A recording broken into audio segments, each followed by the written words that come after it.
Today is our midterm examination, a chance for you to question and examine me. All right, so before we look at the questions for the midterm examination, I want to discuss briefly the ceasefire between the United States and Iran. So yesterday, Donald Trump announced that there will be a 2-week pause to this war and that the United States and Iran will meet in Pakistan to negotiate a possible long-term ceasefire. And what he said that's very important is that he will use the 10-point Iranian plan as a framework to discuss a peace treaty. And as you can see from the 10-point plan, in fact, this is almost a complete U.S. surrender to Iran. The first point is that the United States will guarantee never to attack Iran again.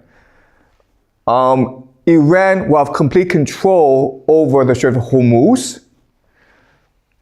Iran can choose to enrich uranium for its nuclear program. All sanctions on Iran will be removed. This is a very big deal.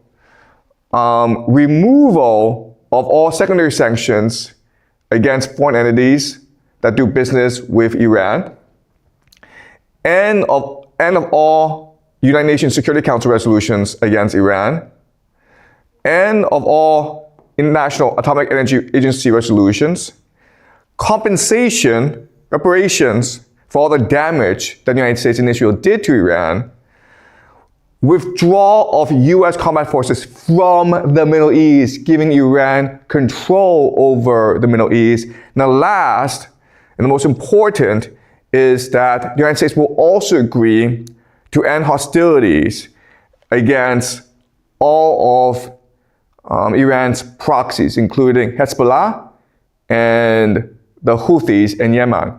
So as you can see, this is basically a complete U.S. surrender to Iran, which tells us right away that Donald Trump is not serious. If you go into a shop and you negotiate with the shop owner and you want to sell maybe a book to the guy and you're hoping for $100, but because it's bargaining, you think, maybe I should start high, so you say $1,000. If you say $1,000 and the shop owner says, yeah, I'll take that deal, there's something wrong here, okay? All right, so there's something very wrong, and there's very little chance that the ceasefire will hold.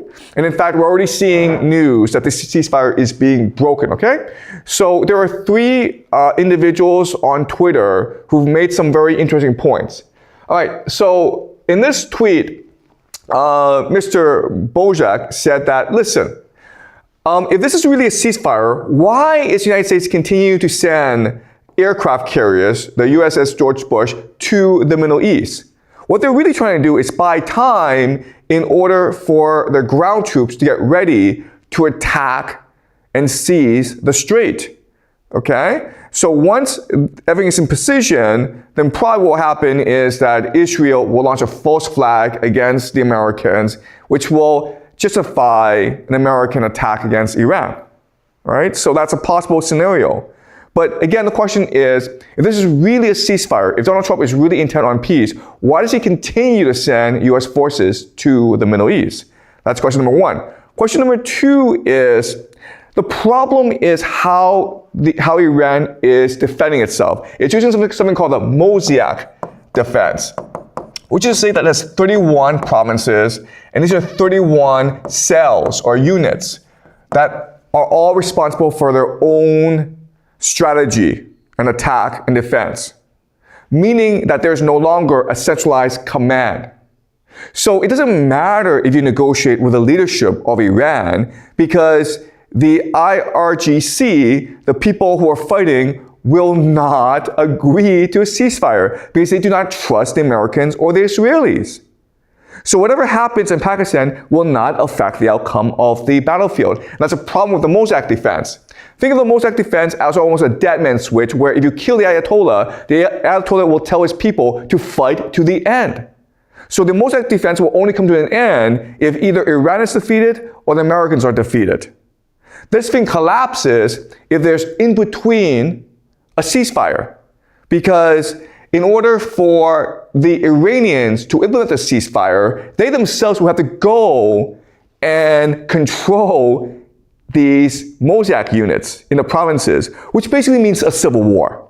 Okay? So it's almost impossible, even if Iran were to negotiate a favorable peace deal, for Iran to actually implement this peace deal within its military. Okay? That's problem number 2. Problem number 3 is the United States continues to have an air bridge to the Middle East. So even though there's a ceasefire, you have these massive movement of US ground troops, of US planes, of US artillery and tanks to the Middle East. So if there's really a peace, why is this happening? And another way of saying this is that the political systems of both the United States and Iran have lost control over the war. Once these militaries start fighting, they are determined to fight to the bitter end. Okay? But unfortunately, what this tells me, the fact that Iran is willing to negotiate a peace treaty, probably means that there is a schism or divide between the political leadership in Iran and the military leadership in Iran. And this is going to cause a lot of problems in the future. So maybe before this past month, it seemed as though that Iran had control over the battlefield and Iran was winning it. But I think over time, what's going to happen is that fissures will arise in Iran, and Iran will start losing the battle more and more as the United States and Israel develop a much more coherent strategy against Iran. Another major issue is that as this war drags on, the world economy is going to suffer, which means that people can no longer drive their cars, and which means maybe a lot of people will also starve.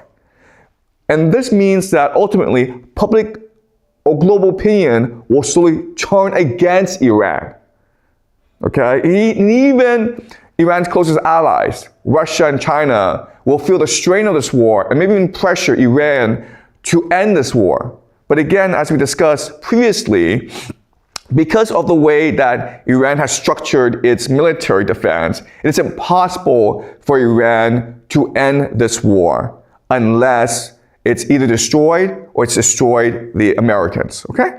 So this war, this ceasefire, it's only a PR stunt. It will actually lead to nothing.